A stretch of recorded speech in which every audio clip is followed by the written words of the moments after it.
when you're,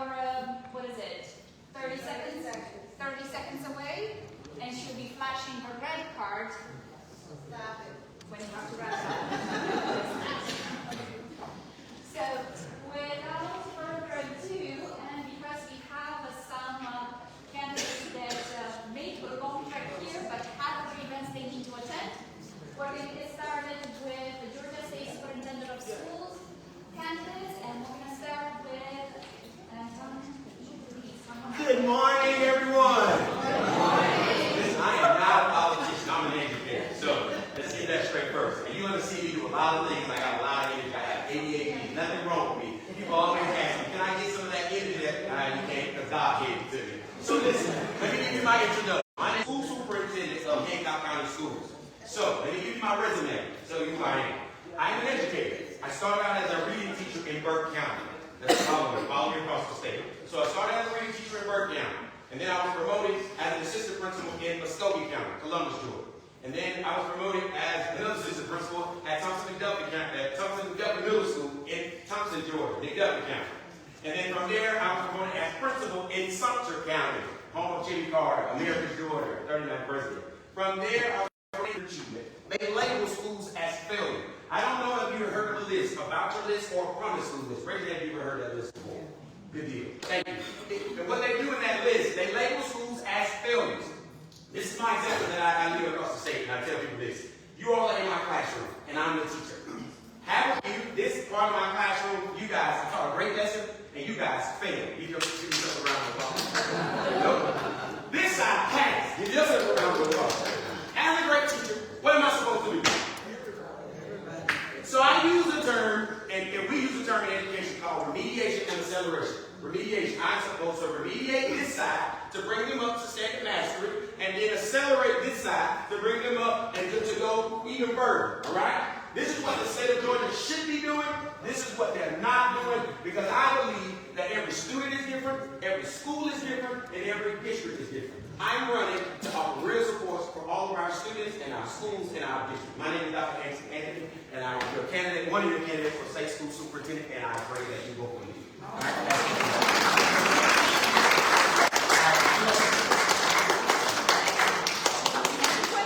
Questions? Did I make the time though? Did I make it? Do you have any questions from the audience? If you do, step up here and ask your question. Just shout it out. Where did you go to college? Fort Valley State University. Fort Valley State University. Oh, Lord. I thought they were going to shut that place down. What are your top three priorities?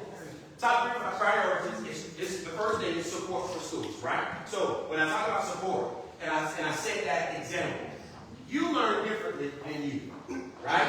And so you can't have this one-size-fit-all for educators and education. And so you have to realize, as a school superintendent, we submit data to the state of Georgia.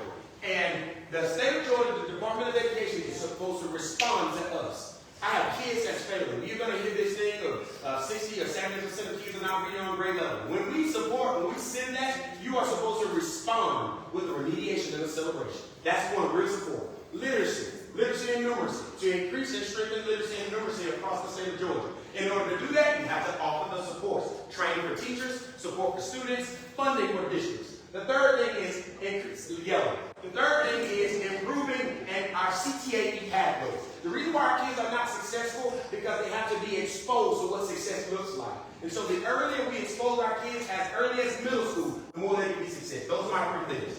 Did I answer? I give you time. Excuse me, I have a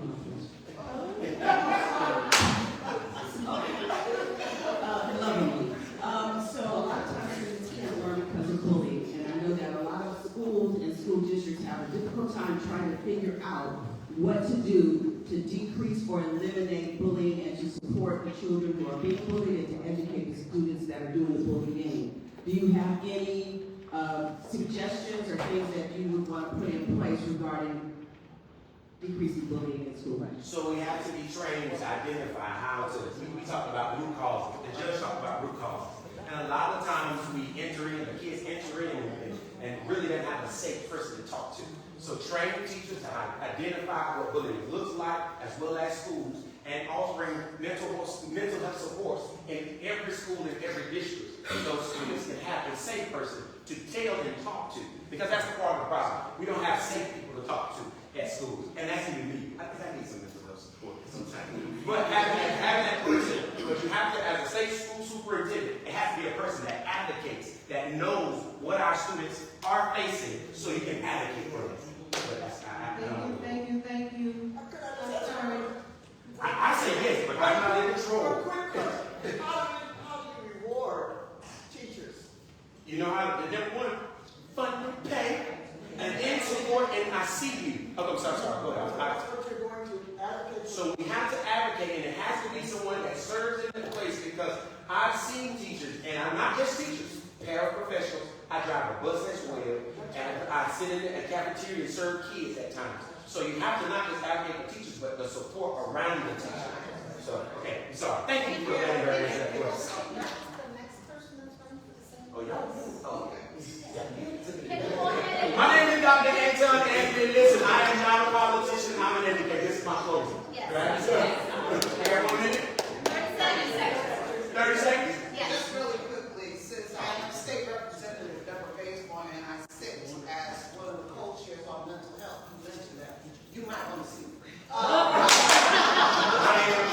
But the question is, what do you expect from the state to do for teachers? I expect the state to support schools, not make decisions, and a lot of times the decisions that's made, it puts more work on the schools, and it's not the voices of teachers and admin and superintendents. You can't make a decision of on education and you're not educated. And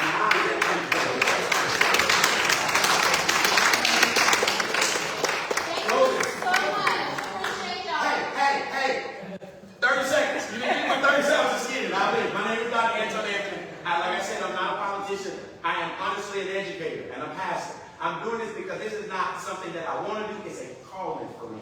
So I pray that you vote. Please go to my website, voteAntonAnthonySR.com.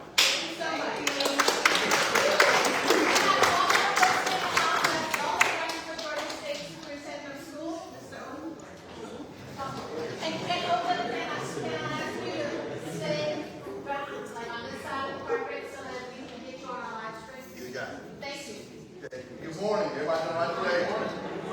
I'm Otha Thornton, candidate for State School Superintendent. It's great being here this morning. I thank Fayette for their support over the past year. You supported me in 2018.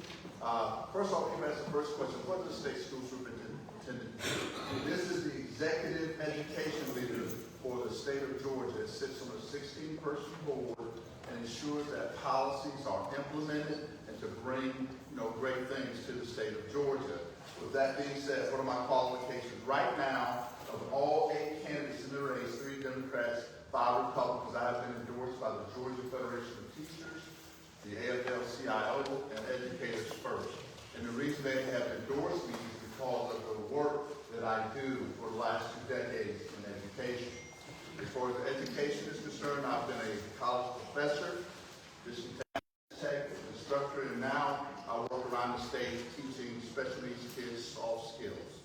So I know what's going on at all levels. I worked at the White House under President Obama, and I got great support from him and Miss Obama as the national PTA president, working in all 50 states and U.S. territories.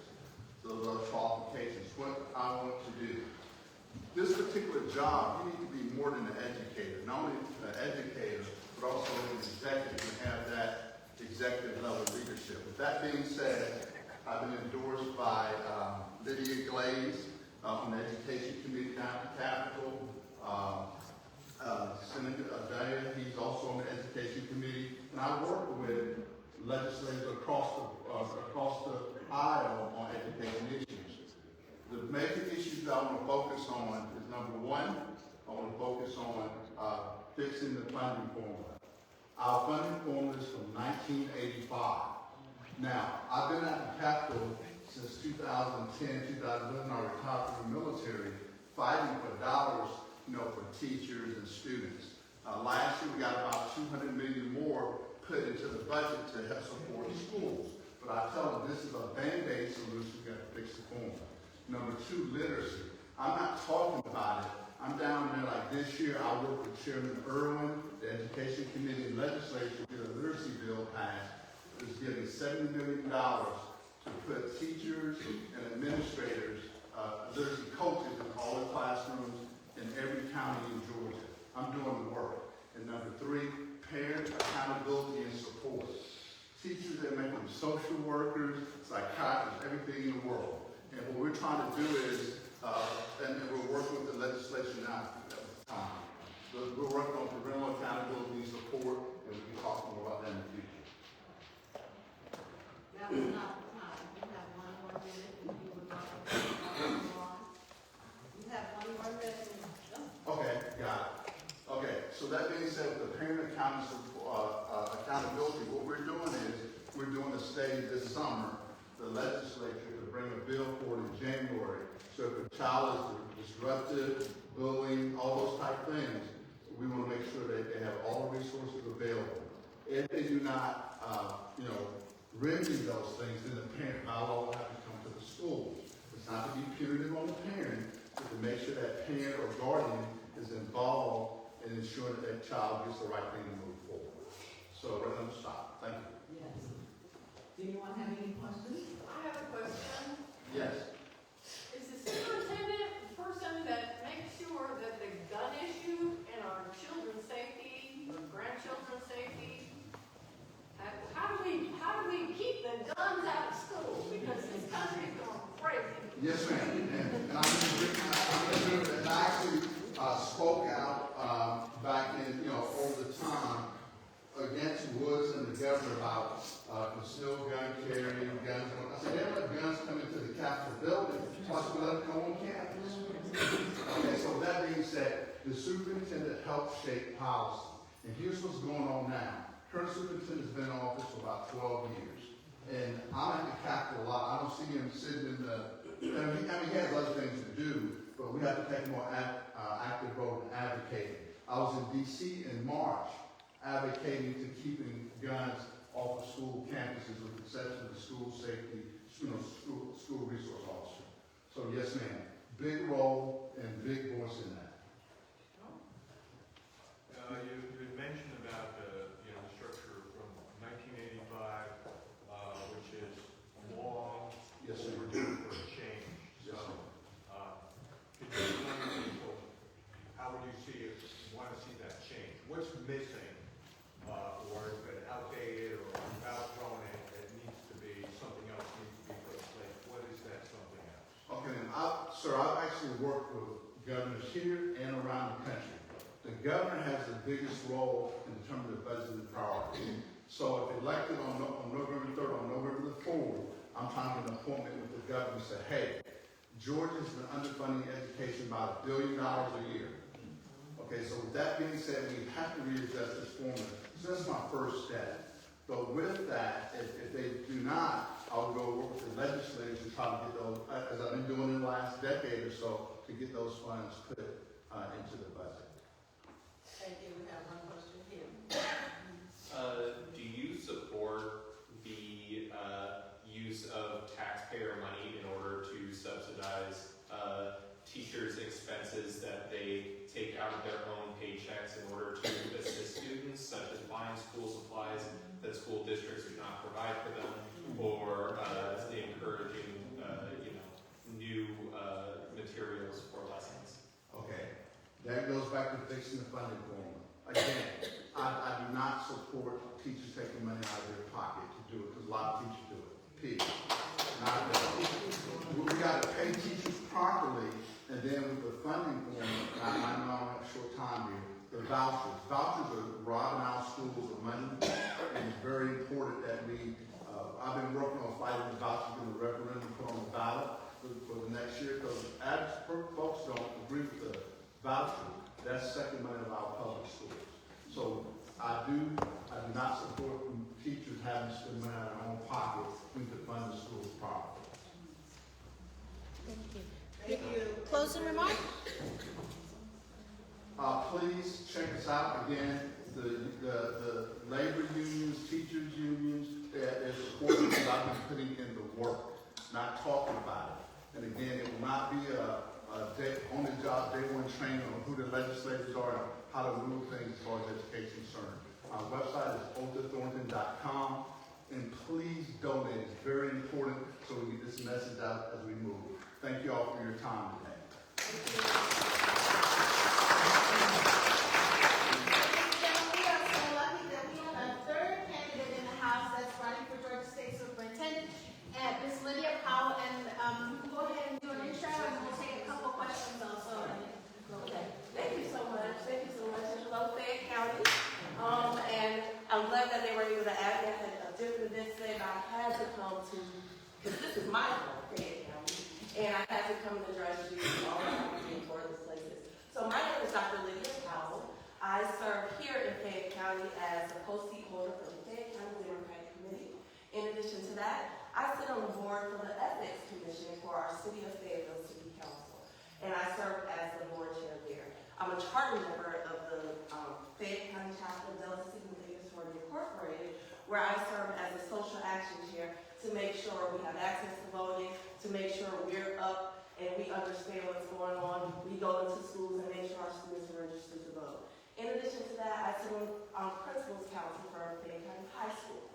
And I also serve as a board member for HOSA and for Skills USA, because it's important. College and career education is important. It is important for our students to be able to see people actually working in the field so they can transition to the field. I'm a 26-year educator. 24 of those years have been in the state of Georgia. I served as assistant principal at Fayette County High. I left that position so that I could run for School Board District 1. I did lose that seat by a couple thousand votes. But what's important is when we looked at the data, I had 2% more votes for me when we looked down the ticket than Vice President Harris did. So what does that mean? That means I'm a candidate that gets people to cross over and vote because of the issues that we have in common. I'm also the candidate that will go and knock on doors in the other neighborhoods where, you know, we don't necessarily see eye to eye on certain things, but we have a common ground. And I'm respected as an educator. We need someone on that Democratic ticket that can pull voters over so that we can turn blue. This position is important because for 12 years, the same person has been in office. For 12 years, that funding formula, I know my opponents talk about working with legislatures and things like that, but why hasn't it changed? For 12 years, the same person has been in that office. We still do not have a poverty rate, although over 70% of our children are economically disadvantaged in the state of Georgia. So when we talk about teachers pulling out of their pocket, I'm also that teacher that pulls money out of their pocket to make sure kids are celebrated and things of that nature. But if we do not fight and we speak up for a change in that QBE formula, real change, I don't have to, work downtown to work with legislatures because I do that every day as a citizen. I'm not new to the Democratic Party. I've worked for it ever since I moved from DeKalb County. Before then, I was part of the DeKalb Party. When I got here, I was precinct captain. I've always been boots on the ground. My 3 areas, number 1, expanding preschool education. As an educator, I understand that remediation occurs because of skills, those base level skills in preschool education. Parents should not have to sit in a lottery to get their kids access to education. We have a surplus where we can expand that. So why remediate kids when you can give kids a good start? Right. Again, I haven't been in a position, I don't have all these connections with Obama and this and that, but I would make change if I did it by now. Secondly, rural Georgia. We look at statistics, only 38% of our third graders can read at grade level. As a high school administrator that's about to run testing next week, I'm scared. But when we look at rural Georgia, only 30% of our students can read at grade level. People in rural Georgia talk about how no one comes out and talks to them about what's going on here. We need more connectivity. And finally, decrease in standardized testing. Why It is not measuring anything in school.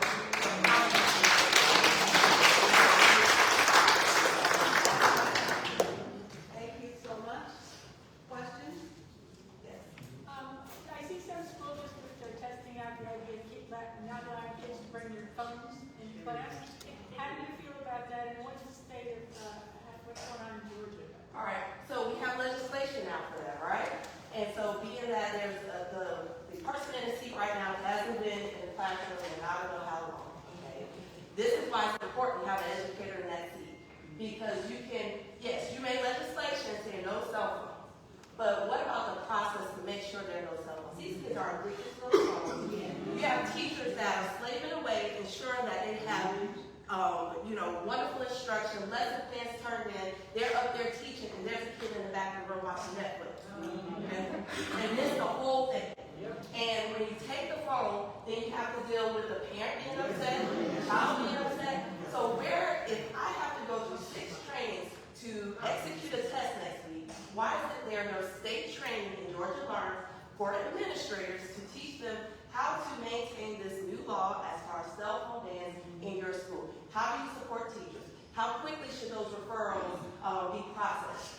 What should the communication be? Here's some funding to get student conductors so the parents notified immediately, and it takes the teacher just pushing a button. How do I know that? Because I'm an educator, I'm an administrator that has to process those referrals. I'm the administrator who had to sit this summer working with teachers about, well, how are you going to make sure these students are accountable? And as a former assistant principal at Fayette High School, we worked to put a program in place so that it's like a progressive discipline process in place to try to support teachers. And I think it was a great program, but it still failed because of the supports and the pressure of assistant principals, and you're dealing with other issues, and you see cell phone as a low issue, but it's not. This is why students are retaining the information. They can't communicate with each other because their focus is not there. So again, we have legislation that gives us good support. However, we need training for administrators and accountability oversight from the state to make sure it happens in the way it should happen. 30-second closing.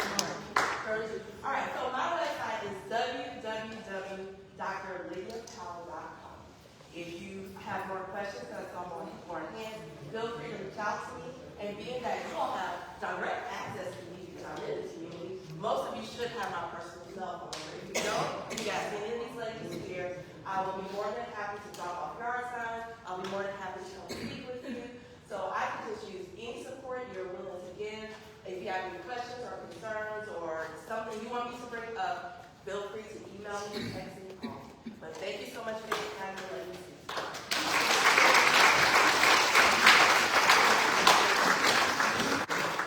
All right, so that is all of the people for your consideration for the Georgia State Superintendent of Schools. Do your research, ladies and gentlemen.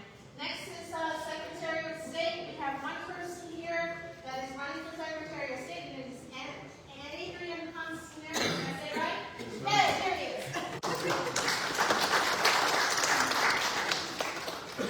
Well, good morning. Good morning, Fayette County. I am Adrian Consonery, Jr. I'm a candidate for Georgia Secretary of State. I'm a native of Marietta, Georgia, born and raised and crafted by the brand clay that makes our state what it is. And I went off to, while I'm part of the Powell County School District as a graduate of Hillgrove High School, and went off to Grambling State University for my higher education in business management. And while I was at Grambling studying for that bachelor's, I unfortunately got involved in politics in the worst way that I could have. Because I sensed in my absentee ballot in 2020, the first ever presidential election, that I had the opportunity to vote in. And instead of saying that my ballot had been cast, they said that I had been challenged. They told me I had 3 days to come back to the state to prove my identity, or else they were throwing out my vote. And when this took place, I was faced with 2 choices. Either say, woe is me, and pick the pathway of a victim, or say, woe is anyone who tries to silence me. And I began working in voter advocacy, voter registration, voter education, and voter protection, starting my own nonprofit organization called Lifeline Initiative Incorporated, which is a 501c3 focused on community development, vocational rehabilitation, and amplifying the voice of the people. That's why I love that second chance to what you talked about. We definitely have to talk later. But when it came to that, I began to partner with other organizations across the country in an effort to make sure that all communities had their voices heard, amplified, and valued. And when it came to 2024, while I was on assignment with the League of Women Voters as a contractor up in Pennsylvania, I saw the presidential election results coming in. And I saw that the swing state started to go in the direction that we were not hoping for. And it hit me that working on the outside of a system in hopes that it will work for you can only do so much. If we want to see the true fundamental changes take place that we know must happen, we must be involved on the inside. And that is why I decided to run for this position. Because I know for a fact that if I want to see the barriers to the ballot torn down, I must be involved in the process of doing so. When there are individuals who would like to make legislation like SB 202, or like they tried to push for HB 569, this current act, I hope I got the numbers right, because there were so many different suppression bills this year. But as they continue to try to perpetuate these various different misinformation facts, or alternative facts, as the other side likes to say, that continue to make individuals not feel comfortable with our election process, we know that we must have someone who will be able to push proper education forward into various different aspects of our state government. And that includes working with the last position that we just heard, the state school superintendent, on invoking actual civics education into our schools again, to teach people what is going on, how they can be involved. But the Secretary of State is not just over elections, it's also over our corporate filings division, supporting our small businesses, making sure that we have a seed over horse mentality, actually taking care of the small business themselves, making sure that they are sustainable in their communities, and they don't have any corporation coming in that makes them diminish. Or maybe even it comes to the state licensure, state professionals for all of the different certifications that come through for your license, whether it be nursing, chiropractors, therapists, even barbers and cosmetologists. Barbers are the most powerful people on the planet because they control how I look. But all in all, making sure that we have a streamlined process for all of these licenses to come in. And finally, the Georgia Securities Market. Making sure that we take care of any type of insurance or investment fraud scams that are going and plaguing our senior community. But also pushing financial literacy into our various different communities, especially our lower income areas, to teach them how they can better use their dollar. All of this is possible, but it is all possible with Adrian Consonery Jr. as your next Secretary of State. So I would love to take any questions. Thank you.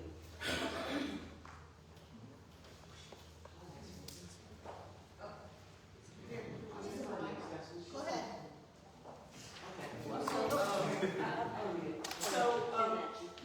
Recently there is an assault on our elections, 2020 election, where the federal government has come in and taken a lot of the voter information from Fayette County. What can our Secretary of State do to combat that assault on Georgia, which is prime territory for anybody, to come against that kind of illegal activity? Well, thank you for that question.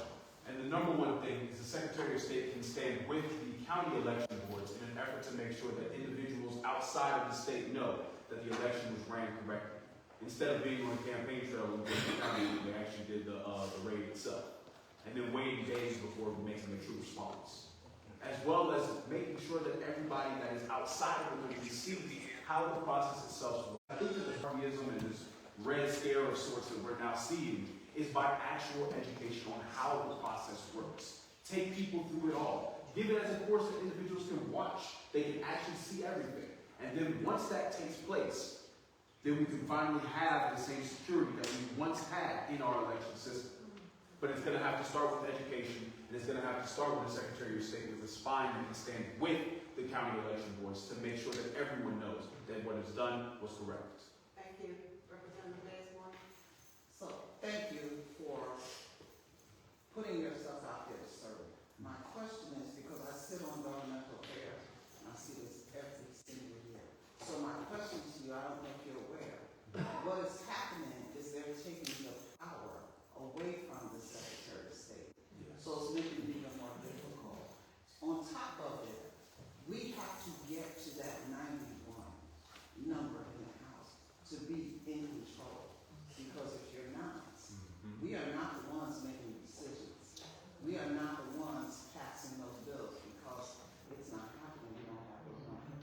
how would you overcome all of that?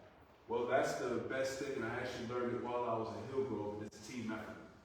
Everything that I'm talking about with this role is definitely the responsibility with the Secretary of State. But when it comes to, especially how I ran this campaign, and I believe a lot of the candidates that are in here have probably seen me once or twice, if not, you see me every day. But it takes a statewide coalition. And this is something that I've been going across the state building. It's a team that is ready for a better tomorrow.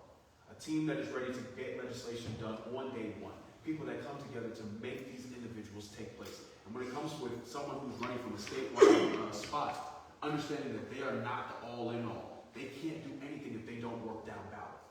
If we don't work with every single person all the way from the city council, all the way through up to the governorship, we need to be able to work as a unit in this effort. And so it's going to take us getting everybody elected, and that's what I'm working on right now. Call it proactive care. In an effort to make sure that we get individuals elected who have these in mind, both on the state and federal side. So we have our federal candidates, and then we have our state candidates working in tandem to give us the protections from the federal government, as well as the freedom here in the state. And I believe that we'll definitely be able to have a Secretary of State for all Georgians. Thank you so much. Young lady in the pink hat, question. Yes, I was interested in what you said about bringing back civics education into the high school curriculum. Yes. Exactly how would you go about working with a state superintendent to put a curriculum like that in place? So what it would take is definitely going back through with the next state school superintendent, sitting down with them and figuring out what is the best way to have this reach every individual or every different grade level. Because I do believe that instead of it being just for high school students, it needs to be permeated at least a little bit all the way from elementary school on up. Because I remember growing up, I think I was the last generation that actually watched Schoolhouse Rock and learning about the Beatles and everything of that nature. But when it comes to us making this an effort, we need to revitalize. We've seen so many different ways of our civics education be permeated and created for people to actually digest it. And this is something that we need brought back. But the way that we'll have to do it is working with educators who understand what it's like on the front line, as well as working with individuals who may have the firm expertise to create the curriculum in its entirety. Okay. Thank you so much. Your closing remarks? Yes. So, as you guys have heard, I am ready to serve you. This is not about me. This is not about what I've done or what it is I, me. It is about you. We are currently in the fight for our lives. And on Monday, we will be able to take that fight to everybody that is standing against us. April 27th, early voting starts. It goes through May 15th. Please make sure that you go and vote. And vote early. Get it out of the way so that we can get more people to the polls. I'm Adrian Consonery Jr. And also, I will say this. Goal Runs trains for Goal Runs campaigns. Please donate to this cause. Go across the state to make sure everybody's voice is heard, amplified, and valued. Thank you so much.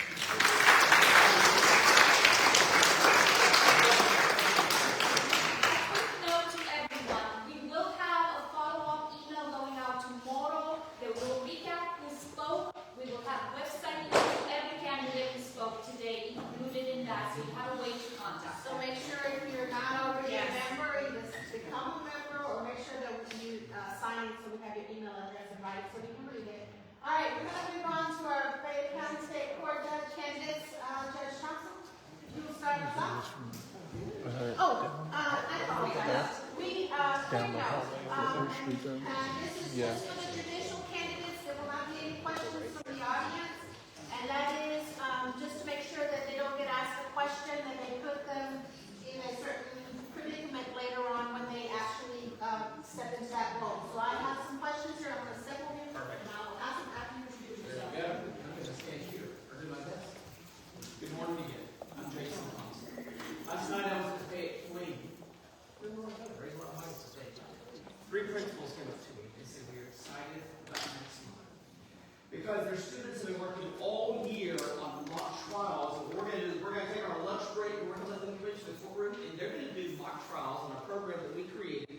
They're going to try the case of the Big Bad Wolf. That's what we're doing. And we've been doing this for years. So if you love community outreach, if you think the People's Law School is a good idea, where we teach free programs in the community, if you think that efficient courtrooms are a good idea, if you believe given second chances. I'm going to ask for your vote. Let me tell you, I need your help to keep the momentum going for the second chances. On Friday, if you're available at 2 o'clock in the afternoon, I'd love to invite all of you to our grand opening for our new Fayette treatment services. We've been working for years on how can we continue the momentum with our accountability courts. Again, we started the DUI drug court, then we moved it over to the Veterans Treatment Court, and now we have found and established a relationship, and we are going to now have our own treatment center here in Fayette where people can go. They don't have to do their treatment via video. They can go someplace safe and comfortable, local, that's close to the courthouse, and we continue to work in the Fayette treatment courts. So it's going to be on Lee Street. It is going to be at 2 o'clock on May 1st, and I would love for you to go there because the accountability that we work very hard on. This is the best work that we get to do in our community, and I need your help to keep doing it. But why am I also asking for your vote? Because every day I go to the court, and I go in front of folks, and I treat people like my grandmother wanted me to treat them. My grandmother, her name is Trevor Lou. Grandmother's one of the best names. Trevor Lou is from Jenkinsburg. Trevor Lou served in World War II. She was in the Women's Army Corps. She was a school teacher for 40 years. Here's what she told me about going to school. She says, you better do these 3 things. Number 1, you treat everybody respectfully. It doesn't matter if people treat you respectfully or not. You treat them better than they treat you. People might mutter under their breath. They won't look at you. They might kind of do an eye roll. They're going to walk away. That's okay. You always treat them better than they treat you. Number 2, you treat everybody equally. It doesn't matter where they went to school. It doesn't matter if they went to school. It doesn't matter where they go to church. It doesn't matter if they go to church. Everybody gets treated the same. And number 3, you follow the law. You don't make up a crazy law and say, well, I like Maura, so we're just going to lean this way for Maura. Everybody gets treated the same, and every decision is based on just following the law. I don't make up crazy laws. I apply the laws to the facts, and that's what I do every day.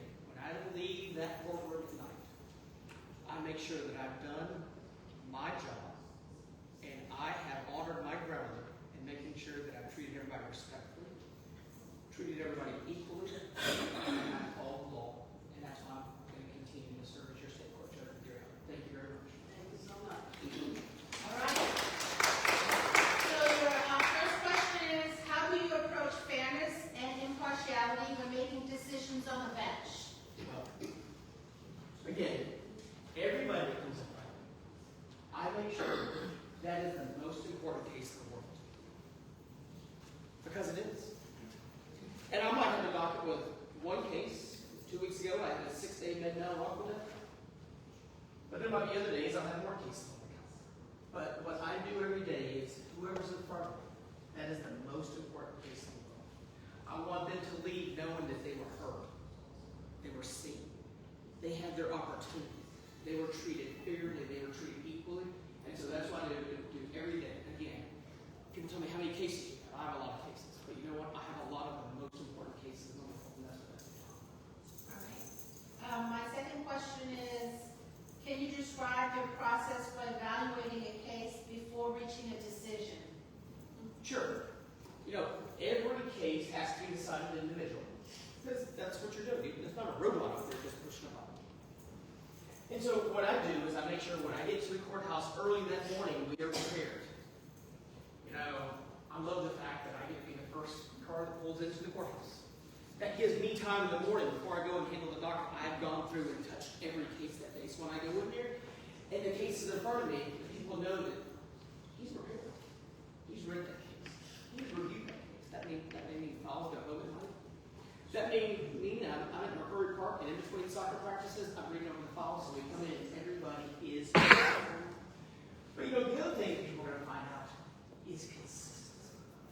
In fact, if you ask the lawyers that are here in town, they're probably going to say, we predict Judge Thompson's going to do this.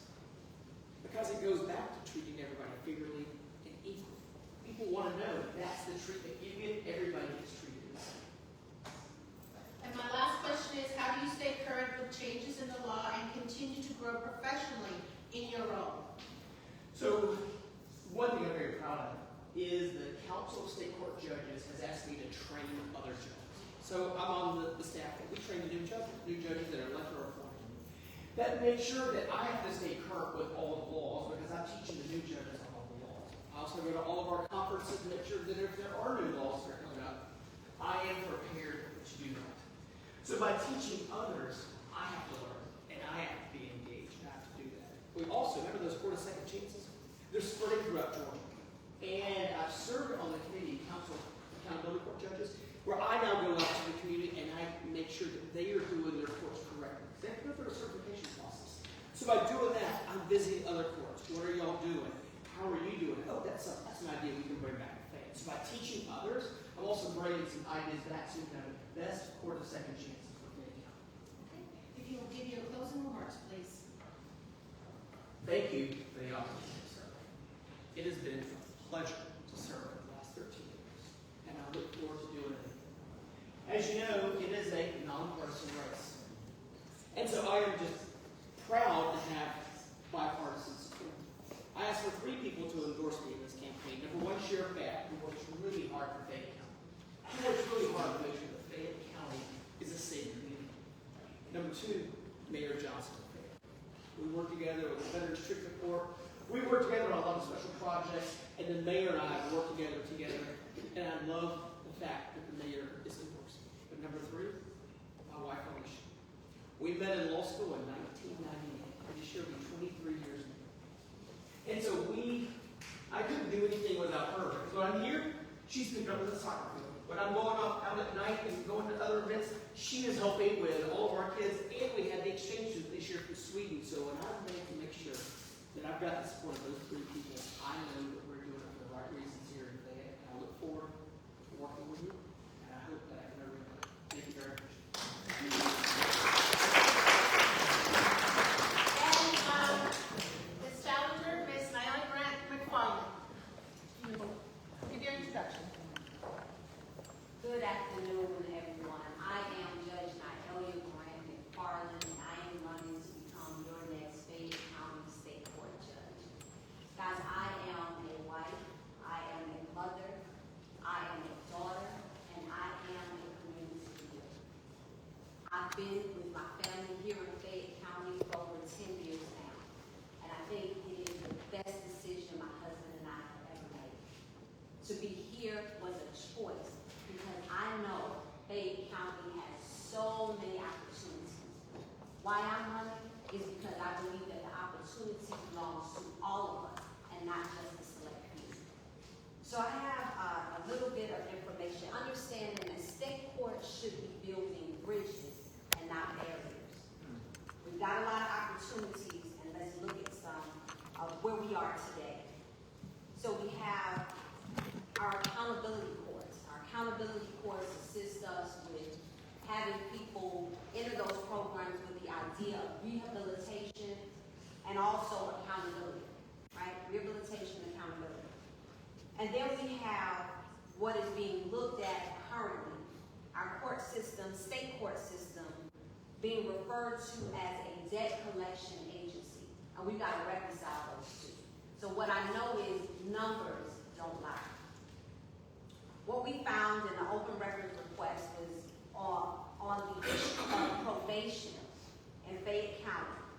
December of 2020, there were 693 people on probation. And somehow in December 2024, there was 1,757. So that is an increase of almost 153% of people on probation. Now there was a reference or a discussion that was had, and there was we had COVID, and then if we had COVID, then it seems to me like the numbers would have gone down rather than consistently up. And so again, the numbers don't lie. What that meant in terms of revenue, the revenue generated for probation fines and fees, December 2021 was $433,430.49.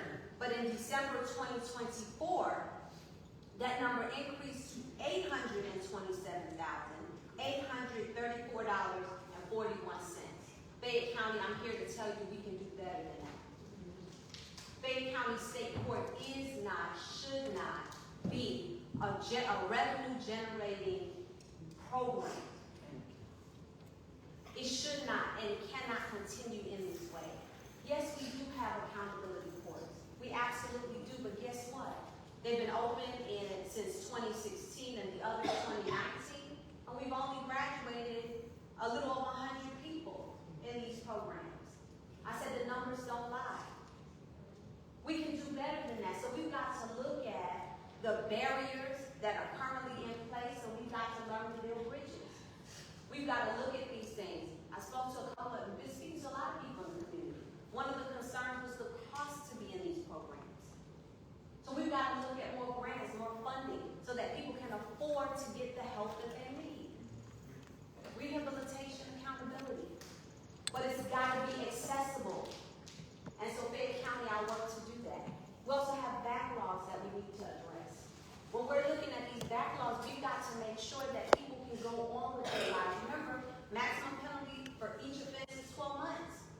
So when people are telling me 5, 6 years, they're still in state court reporting and paying fines and fees, we have to do better than that.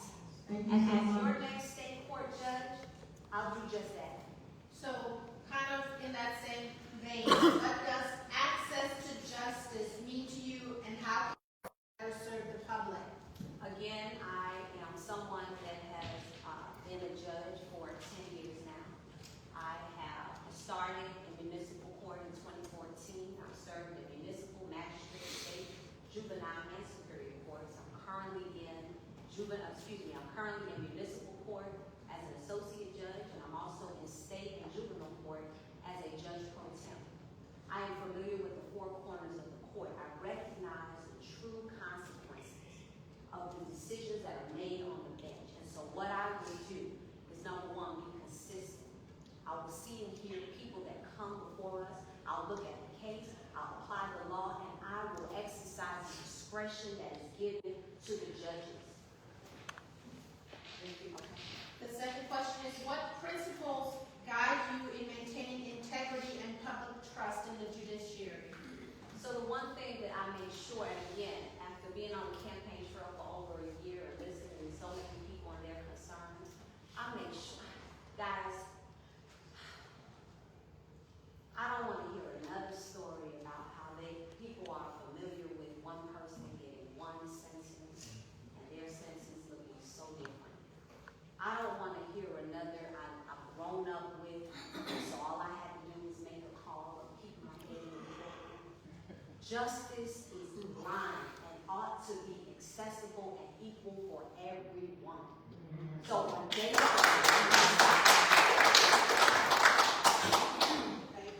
And the last question is, how do you balance efficiency in the courtroom with the need for careful, thoughtful decision making? Okay, thank you for that question. One, I'm going to show up to work when I'm supposed to be. So I think I told you guys this before. I won't be able to be at all these other places during court time. Courts are open Monday through Friday, 8 to 5 p.m. So I'm going to miss some end-of-the-week events.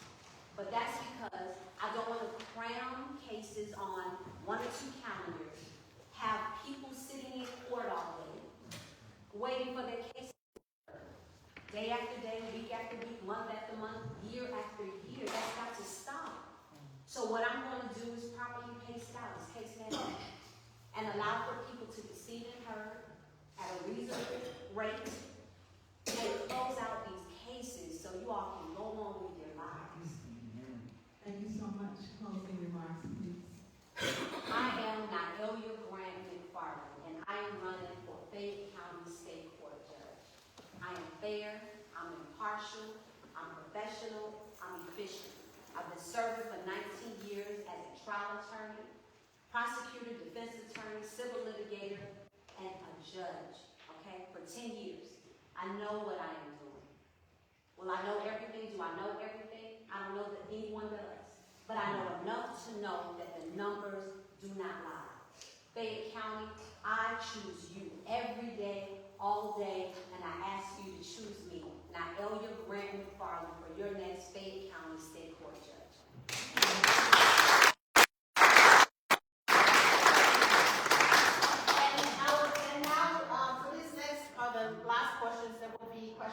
audience. It was just for the judicial candidates that we couldn't take questions from the audience.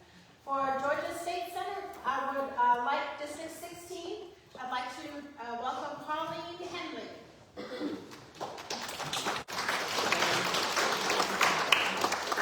Good afternoon, everyone. My name is Pauline Henley, and I stand before you to ask and seek your support. And not only am I just seeking your voice, your vote, but also your money. Because it takes money to run in this race. I would like to introduce myself as a veteran, as a senior. I am in this race because I am a fighter. I am a lifetime fighter. I joined the Army at age 17, and all I know is to fight. I am a federal retired soldier, federal defense candidate as well. I retired from the military and retired from the Department of Defense. I have been serving my country for over 40 years. So that's all I know. That's all I know is how to fight. You all have asked people before me, what are they going to do for you? We talked about fighting for justice. I have been profiled in the Army, pulled over because I was in the wrong neighborhood. I have seen my children profiled. I have seen my children called out because they was driving, because they was in the wrong neighborhood. My granddaughter is in school. I get an email.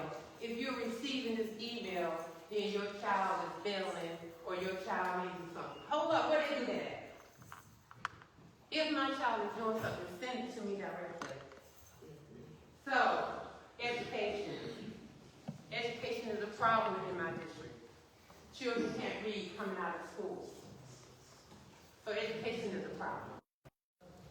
I'm not saying I'm perfect. I'm not saying that I know I have all the answers. But I know that Georgia and my district can use me to fight for them. Because that's why I joined. That's why I do what I do, is to give back to the community. That's why I fall under the flag. Because I want to do what I know what I can do for my country. And I want to do it here, and I want to do it locally. Thank you so much. Oh my God, I'm so already. Okay, questions. I have a lot to say. I have a question here. How do you decide when to compromise and when to stand firm on a policy or position? When to compromise and when to stand firm. Compromising is to give in to someone else. You don't give in to someone else when you know you're right. So there is no compromise when you're right. So stand firm when you know you're right. Any other questions, guys? Yes, ma'am. Nobody has one. Oh, you already have. So in the legislature, state legislature, Democrats are outnumbered. Therefore, our ability to have power over the things that affect the people that are in our state is hampered by that. How would you work in that situation to be able to get things done on behalf of the people? How you work in a situation where you Yes, have where you are the when you have more of them and less of us? Yes. It's very simple. It's okay. Oh, it is simple because I worked in the boardroom. My last job, I was a liaison, and I was one person in the middle of the Army. I don't know, in the military people, in veterans. So, you know, I served as a liaison for the Army. I was one person there supporting the Army. So it was like always one me against all of them. And it was my job to make sure that they had everything they needed. So they were always dealing against me. So it's like, what is the law? And is it about changing the law? Or is it about implementing what we already have? So basically what you're asking me is it already a law? Or are we trying to change the law? So it's what the people want.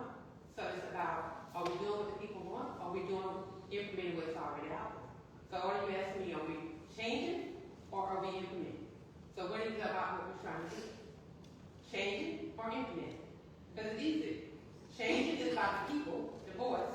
Implementing is about what's already there. And the people can't win if it's already there.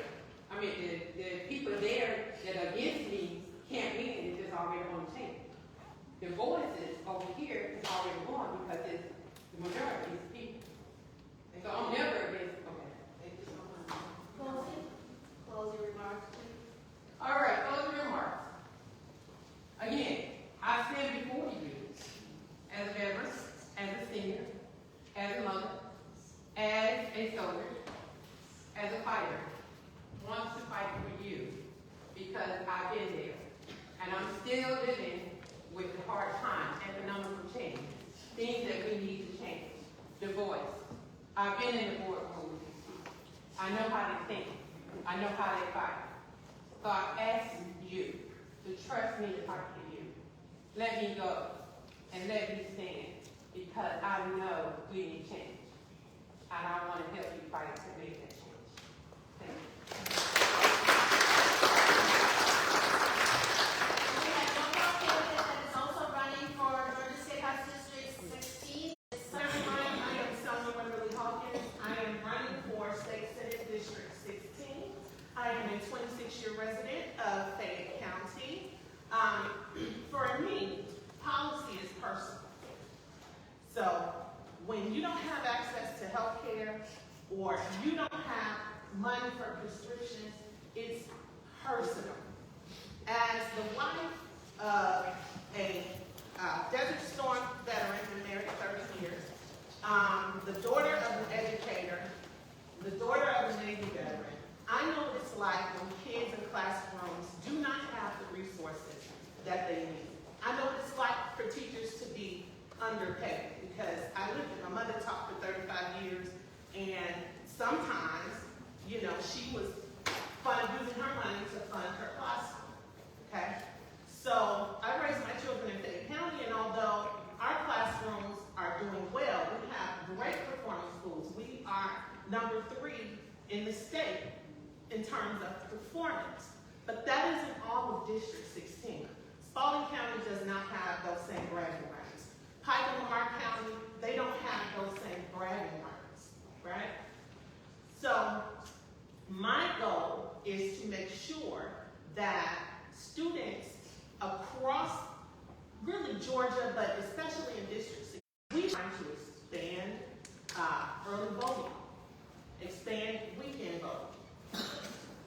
We should be giving people the opportunity and the choice to vote. We shouldn't intimidate them with paperwork. Voter fraud is an irrational fear.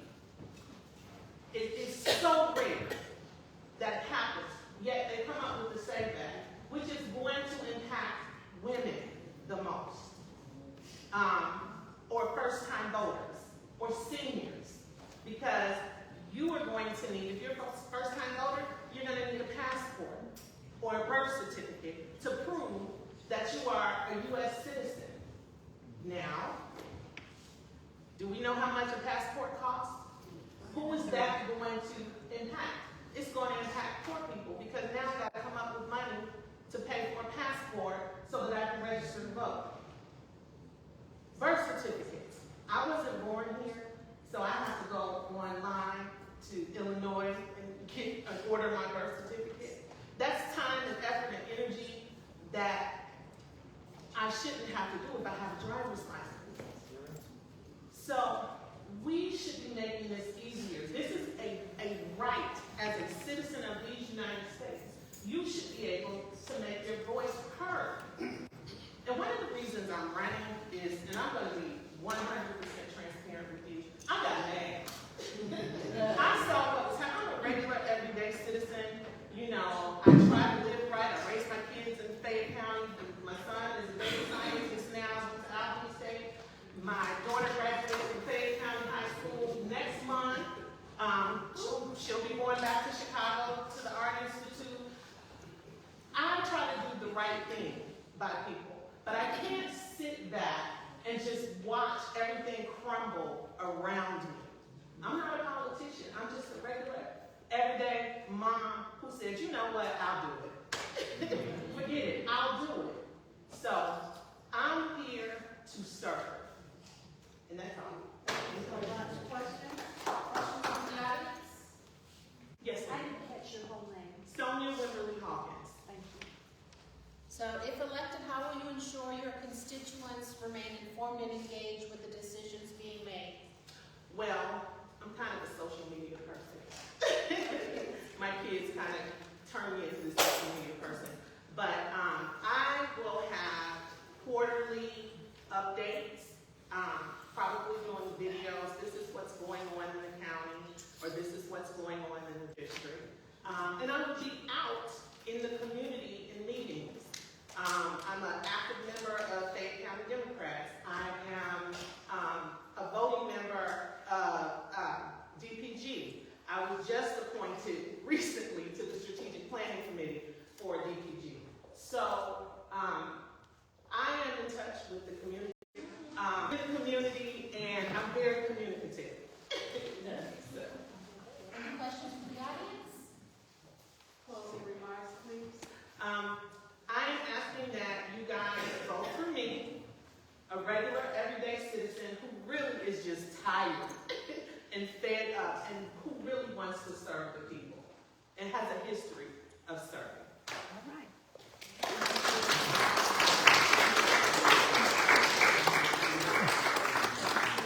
All right, thank you. We are now going to move on to our U.S. House of Representatives District 3. I'm going to welcome Ms. Maura Keller.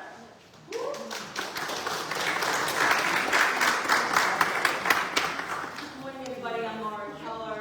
I am a retired Honorable Lieutenant Colonel with 26 years. I then worked at the Pentagon for about 10 years as a strategic analyst, working on projects and studies. I became a nuclear medicine technologist. I worked at all various hospitals in the local area. Ended up with the Atlanta VA, where I decided I am going to run for Congress because I was so mad. When I would see things that were going on that I could not correct, because when we see things, we don't just ignore it, we don't look the other way. We go ahead and we do something about it. And because I couldn't get anything done, I decided I was going to run for Congress. I ran in 2024, did not win, but moved that needle. Almost 3 points, more Democratic. And we did that with no support, we did it with you. The platform stayed the same issues. When I was knocking on doors, people were talking about the livable wage. $7.25 is not enough. After 16 years, everything else has gone up except the wage. When healthcare, we had some hospitals that had closed. We had 2 hospitals, rural hospitals that could possibly close. They did receive some money, but we still don't know what could happen during the next 2 years.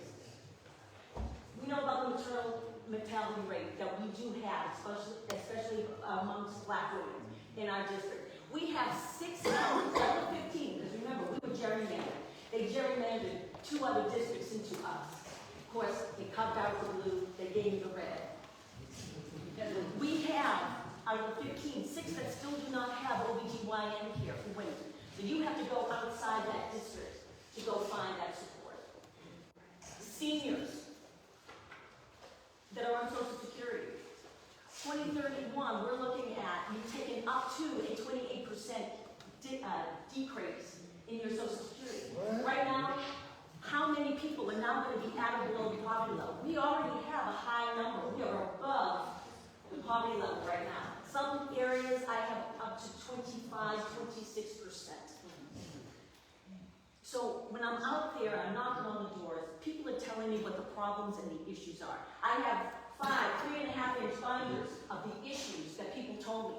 My goal is to empty those binders by going to Congress and making sure the legislation is done. I'm originally from Massachusetts. You might hear my Bostonian accent, but I've lived here for 30 years.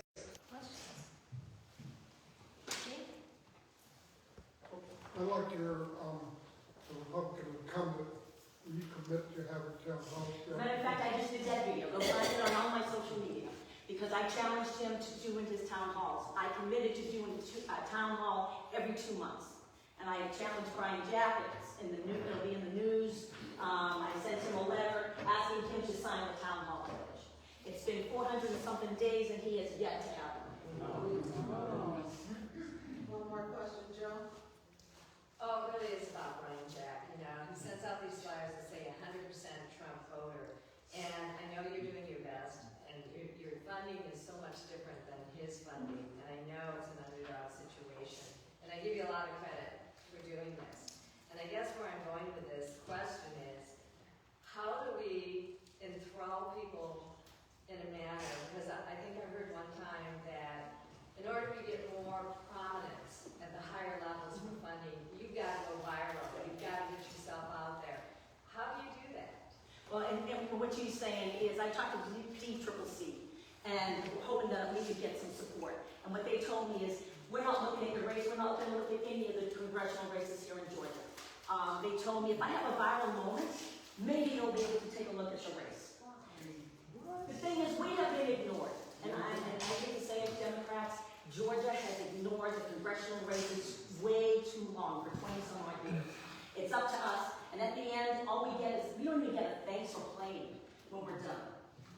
We need support of the people. Now, right now, one of the things that's on people's agenda is data centers. I am attending commission, zoning, council meetings, and that's a nonpartisan issue. I'm going over, like right now, I've got 7 counties. And that's a big thing. So I've had Republicans and independents coming up to me saying, you're the only one that's showing up. You're the only one that seems to care. So that is an issue that is going to be in our benefit. Thank you so much. One last question. And if I can, I want to be able to ask both of you very quickly. Veterans Treatment Court is very important to me in helping our veterans here. What would you do that we can help with our Veterans Treatment Court and our veterans if you're going to serve us? My goal is to be, of course, either on the Veteran Affairs Committee, House Armed Services. Veterans are number one to me.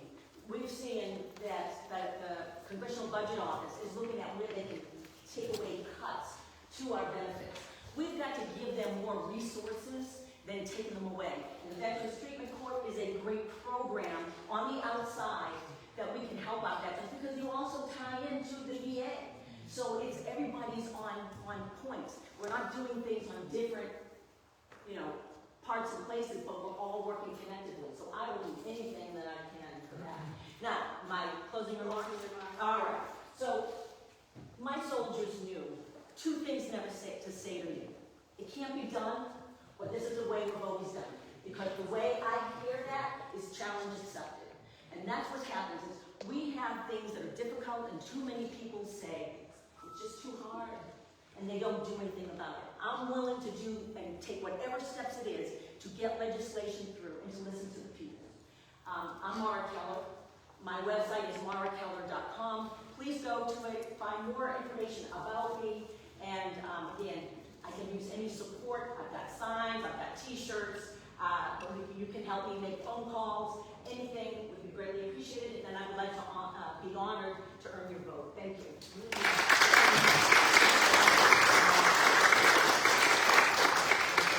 We have one more candidate that is also running for U.S. House of Representatives, District 3, and that is George Melville Johnson. Welcome. God bless America.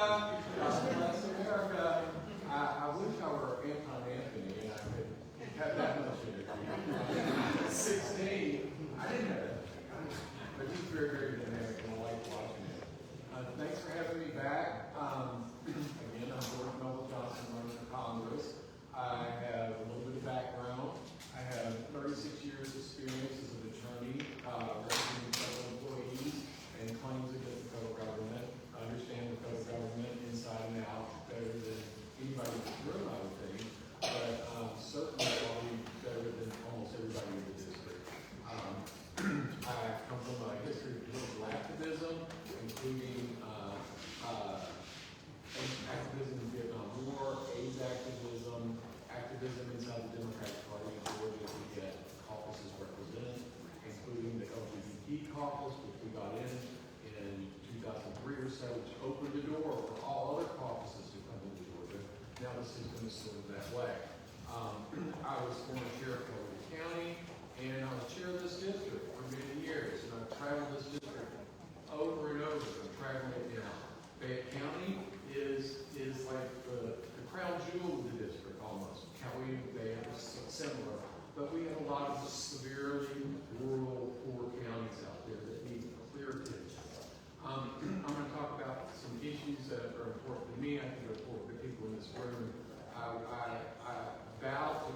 up and stand up for the passage of the ERA.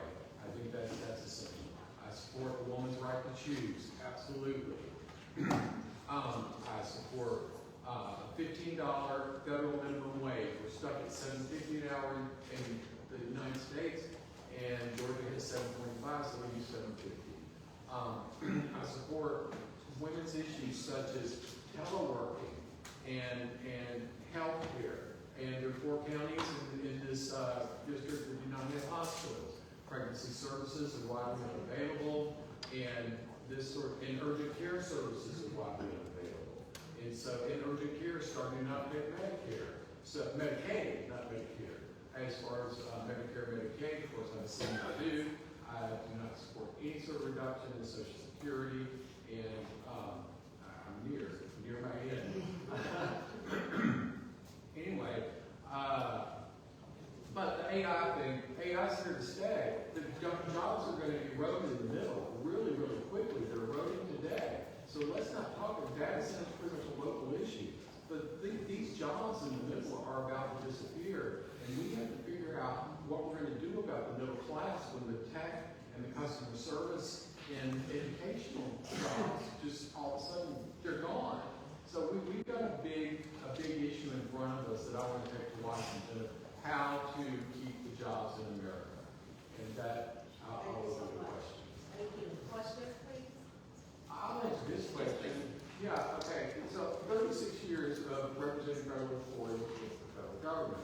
About a third, if not more, of those employees were veterans. So I've worked with veterans for years and years. I've seen the problems that they have, and I've got them out of it. I've helped them along. And as far as the question about how would I help veterans, what can we do to help veterans, that's really, I think that's a push down for the funding for the VA. And the VA is not well run. It's horribly run. And I've seen that. I've sued them so many times, not personally, but for people. But the services have to come through the VA, and the VA has to push down services that serve the veterans right, to not let them fall into traps. If they fall into traps in the federal government, that even below that, when they can't work, they fall into bad traps. Thank you so much. We have one last question here. Yes, sir. Do you accept corporate PAC money, and are you willing to not accept that money so that you can better represent the interests of the people in your congressional district? I have not accepted any corporate PAC money. I will not say I will not accept clean corporate PAC money. If it comes from Bill Gates or somebody else, I'm going to accept it. They threw $3 million at Brian Jack last time. And I'm not going to sit here and be the poor guy and not be able to I expect the rich Dems to stand up and do the job, because we can't do this. Our vote, we've all got to vote. The vote is horribly important, but it's going to take money to do that, and I think I will take PAC money as long as it's clean. Thank you so much. Closing remarks. Okay, so why I'm the best person? So 20 years ago, I threw my hat in the race, and I was told by the power of the Democratic Party, politely and impolitely, that they didn't want a gay man to run for Congress. I've watched this race all these years. I watched everybody get the same percentages, 35% or less of the vote in this district. I'm the one who can get out there and get that other 15% of the vote. I know how to do it. I've lived around a lot of Republicans. I know how their mindset. I know the middle is ready to come over. I'm going to go after the Methodists, the Catholics, the Lutherans, and the good Baptists too. So I'm joining those out. And Michael Furman said, it's not black, it's not white, it's what's right. I'm not going to say it's not gay, it's not straight. It's a new day for us in this district. Please vote for me, George Melville Johnson, for Congress.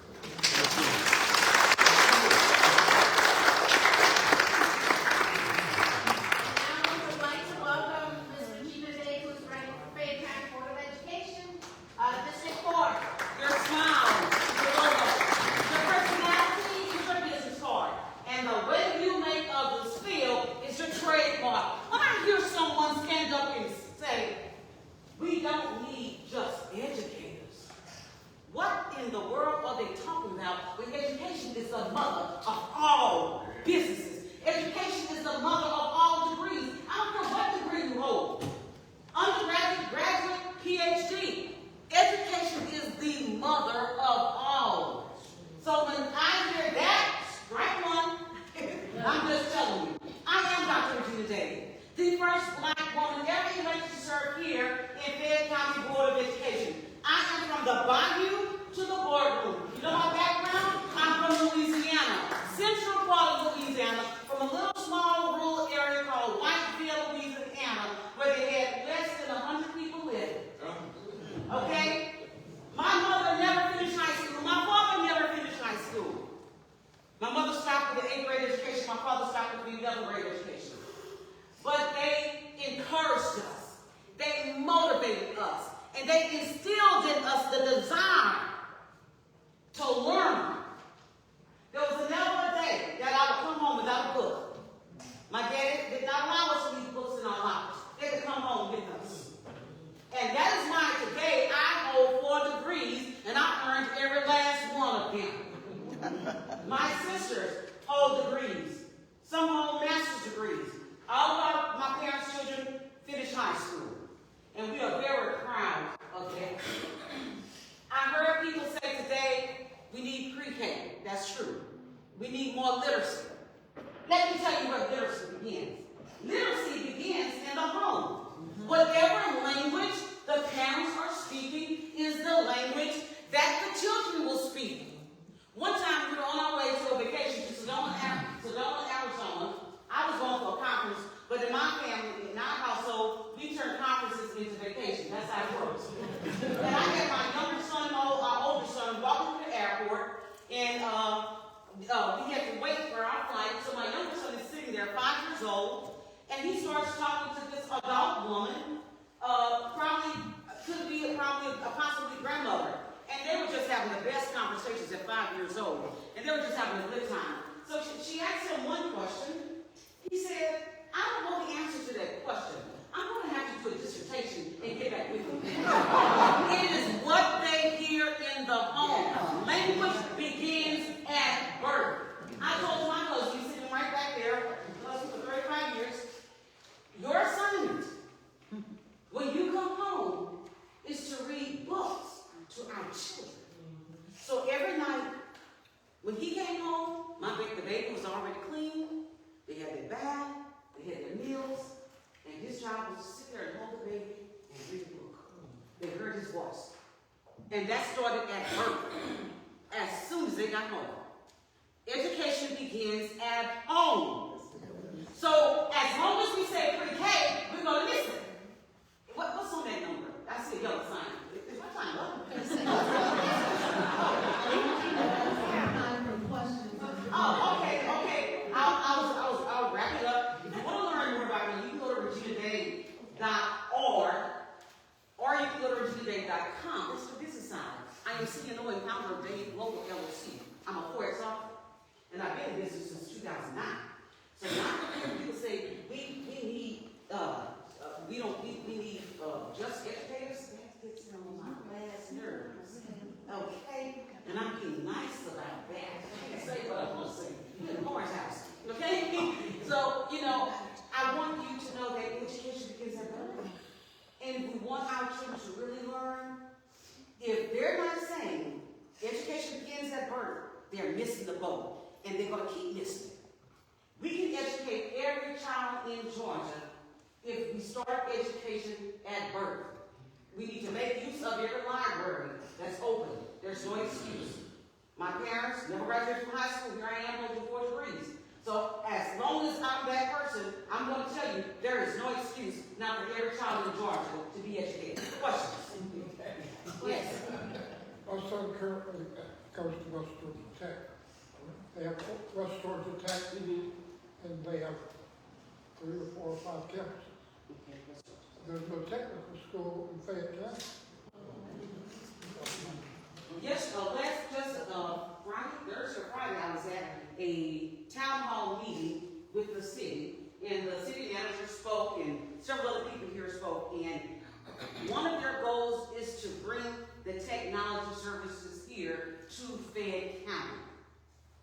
That is one of the goals. I saw that, I heard them say that. That's one of the goals, is to bring technology services to Fayette County. Now, we have career tech education here in Fayette County, but I'm going to say it's not pushed as hard as I have seen it pushed in other districts. You're looking at somebody who had 3 governor honor students in business and management, you know, from Cobb County and Henry County. And I was a state advisor for Georgia Future Business Leaders of America. And I also had a state officer with Georgia Future Business Leaders of America. Some of the districts push technology. They push career tech education, but it's not pushed that hard here, like in the schools, but then they have the other center for technology that's an extension of those programs. Thank you. Question here? Yes. Yes, so we know that Fayette County schools are amongst the highest, I think, third in Georgia, and amongst the highest performing district in the nation in that group. However, there are pockets of students within Fayette County that are not doing as well as some others. It's very easy to overlook the ones that are struggling, the groups of students or the demographics of students that are struggling, because overall it looks good. What is the Board of Education doing to address the needs of the students that are not performing at the level that we would expect from all Fayette County students? Now, what you're saying is exactly right, and that issue is being addressed. And the superintendent has implemented a program for those schools that are not performing at the level that they should. Now, there's data that we get to see that you all don't get to see. But I'm going to tell you which elementary school is the highest performing elementary school in Fayette County, and that's North Fayette Elementary School. Surprise! North Fayette Elementary School is the highest performing elementary school. Please get to the polls, okay? So I would appreciate your support. I would appreciate your vote, and thank you for having the confidence in me to have me for another year to serve here in Fayette County. I truly appreciate it. I am grateful. Thank you.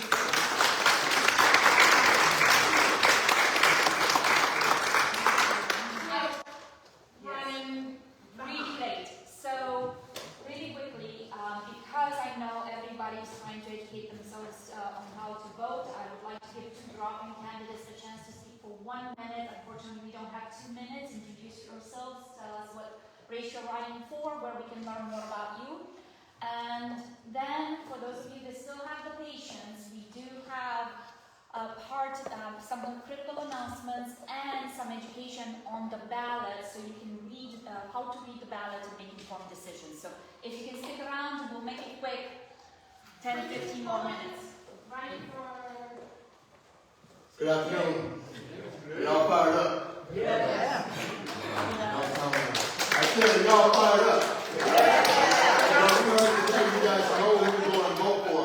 I am Quentin Pullen, and I'm running for Georgia House District 68, and I'm back.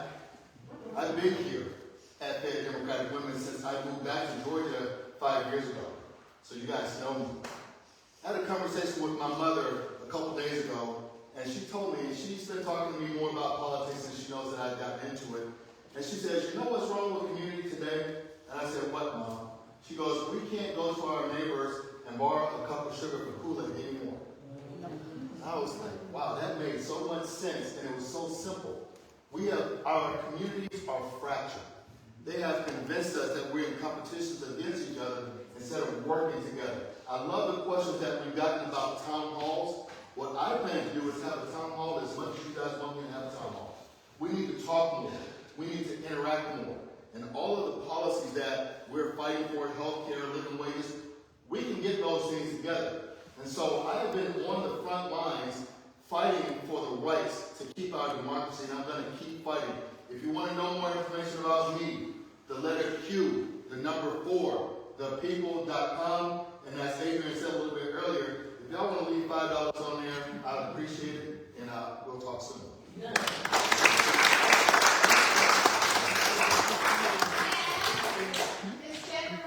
Good morning, everybody. You should be home president of this amazing organization. And thank you for 1 minute. I'm running for the Fayette County Board of Commissioners, representing District 3. For those of you who are not aware of that district, it is primarily Peachtree City with a little bit of Tyrone and a little bit of the county. So I'm going as far over, I think, as Robinson Road in this district. So why am I running? Well, I'm running because I really feel like it's high time that our Board of Commissioners had a little bit of diversity in a variety of ways, right? We want to make sure that this commission is not only going to look at what is best for this commission position, it's not what is best for their particular district, but what is best for the county. Now, in District 3, I will tell you, I am very interested in representing my constituents in this area to make sure, number one, that their voices are heard. I am passionate about people-centered government. I am passionate that people have a voice at the tables with the people that they are electing to represent them. We are representative government. So that's the first thing I'm passionate about. The second thing I want to make sure that everybody knows is that if you're going to look, if you are going to be a high quality community, you are going to grow and you are going to change. If you are not growing and changing, there is something wrong, right? So as we grow and change, it is so important to make sure that we are growing and changing in a way that is smart, and that we are growing and changing in a way that aligns with the people who live in that community. We have to be connected. So connection is very important for me. Public safety, we have to make sure that our communities are safe, and we have to make sure that the people providing those services are well funded, well supported, well educated, and that they are community based. That's critical and that's important. And quality of life. We have to make sure that the life that we want to live, that our representative government is providing us with that quality of life. And you can't provide that if you aren't connected to the people. So those are the things that are important, but just important to me as I represent District 3. But I also want to say very quickly that it is also important that as we look across the county, that we are providing services that represent, that support the entire county. We have to make sure that we have good housing for our seniors and our veterans. We have to make sure that we are providing the amenities and services that people want countywide. Green spaces, recreational, health care. These are things that matter to everybody in Fayette County.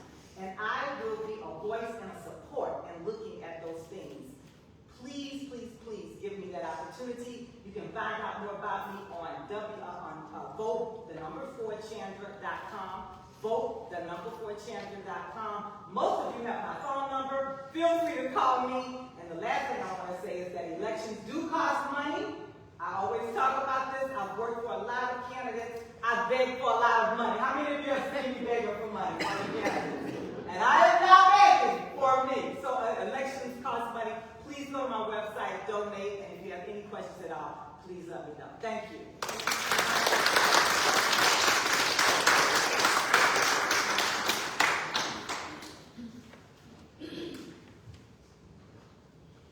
This after party will be in the after meeting email.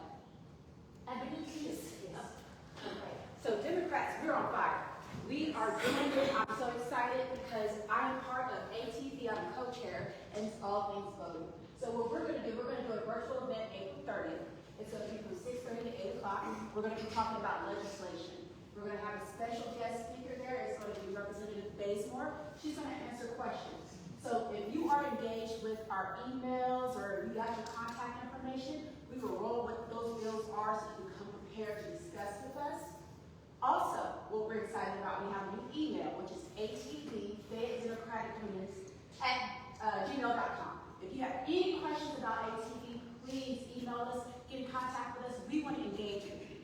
Lastly, I think Nora's going to touch on this a little bit about the ballot. ATV, we're rolling this out on social media. We're going to each category on that ballot, and we're rolling out what those candidates, what they're about, where you get in touch with them, what they're doing, what can they do for us. So ATV is working, and we're working for you because we want to make sure you're going to have that informed ballot when you go to cast that vote. So please follow us on social media. Please engage with us online and look out for more stuff coming, okay?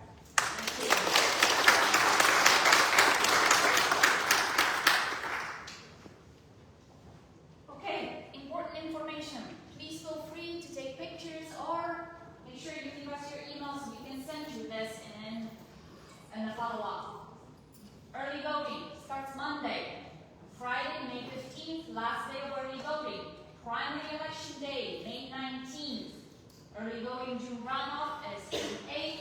Primary runoff will be June 16th. Okay, where can you go for advanced voting and what the hours are? I would suggest taking a picture of this. And again, we will include this. Okay, I really wanted to go through a real brief explanation of how to read your sample ballot. Most of you may have gone to the Fayette County page and downloaded a sample Democratic, in this case, ballot is what I'm going to cover. So a sample ballot may be something that you get directly to yourself.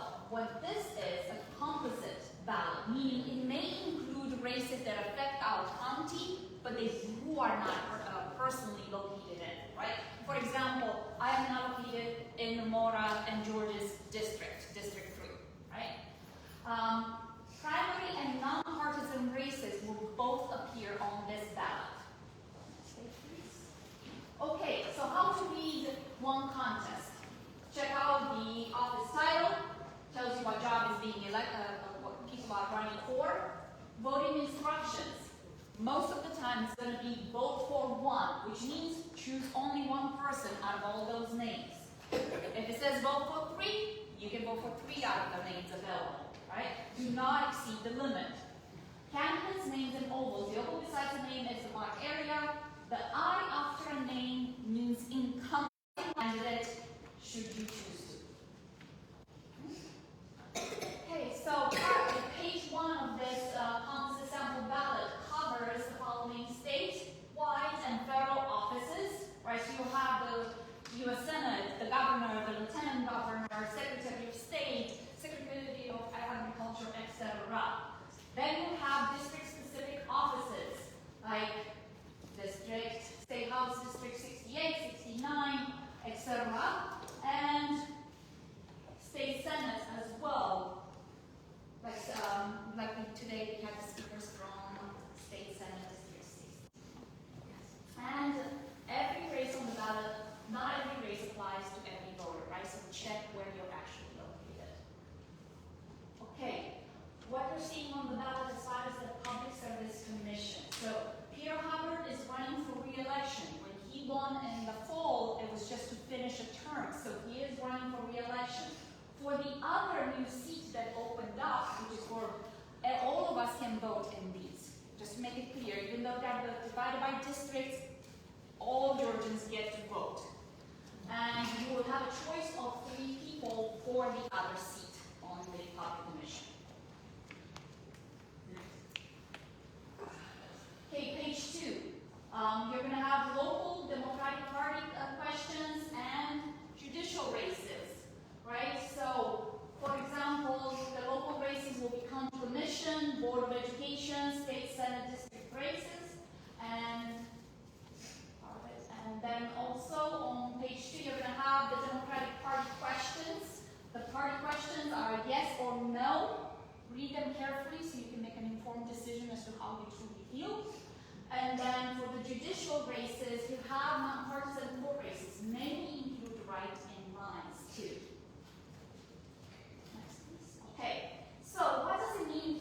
It can be a little bit confusing when you read this. For Justice Supreme Court of Georgia to succeed Sarah Hawkins Warren, it doesn't actually mean that that person is stepping down. What it means that none of these judges are actually retiring.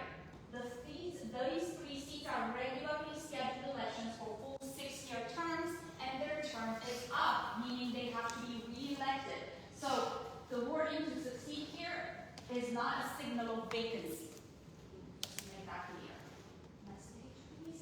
So for example, in the case of Charlie Bethel, he is the incumbent, and Melville Rankin is running against him. It is a contested race. Next. Yes. What is that language underneath there? To succeed, that's what I was explaining. It means that it does not I mean... know what it means, but why? That's a good question.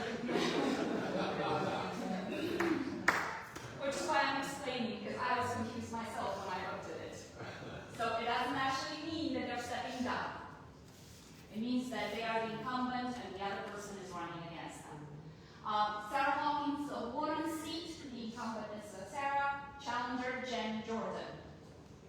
And then next.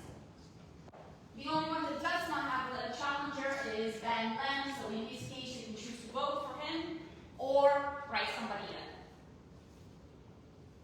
Okay, what is decided in the upcoming primary election? The judicial races, right? Those are actually final. They will not be on the November ballot. So the decision you make right now is the decision that stands, right? The PSC races, if the candidate gets over 50%, so that one remains to be determined. What's going to be decided, and in some cases, certain races that do not have a Republican opponent will be decided in the primary. In November, whoever makes it through, like governor and state and federal legislative races, will be the final decision there against the Republican opponents. So, how to go about making your checklist? Is this race on my ballot? Meaning, do I live in the district that's listed there? How does this office, what does this office actually do? It's important for us to inform ourselves of what the actual job we're selecting for. How many may I choose? Vote for one, vote for three, whatever it may be. In this case, the entire ballot is vote for one. Is it a candidate race or a yes or no question? Party questions require reading the full wording, so don't just skim and really think about what they're asking. And what information do I trust? Use candidate sites, forums, non-partisan guides, records, and direct answers. Next, please. Okay, so this is where I pulled the information for this. You're welcome to go dive in deeper yourselves, and I'm only explaining the ballot structure, not giving you any recommendations on how you should vote. Right? This is your individual choices. Next. Okay, our next general meeting is going to be May 16th. From 11 to 1, we will be featuring more candidates. We're trying to get you as many people as possible. And in the meantime, like Ebony's mentioned, we're sharing on our social media profiles of all the candidates that you have listed on the ballot. And we're also putting a booklet together that we would like to share with you guys so you can learn more about the candidates and you can make an informed decision. Please ask your friends, family, and neighbors to join us. Share the information we share. Please forward it for anyone that will benefit from that information. And let's get voting. Yeah.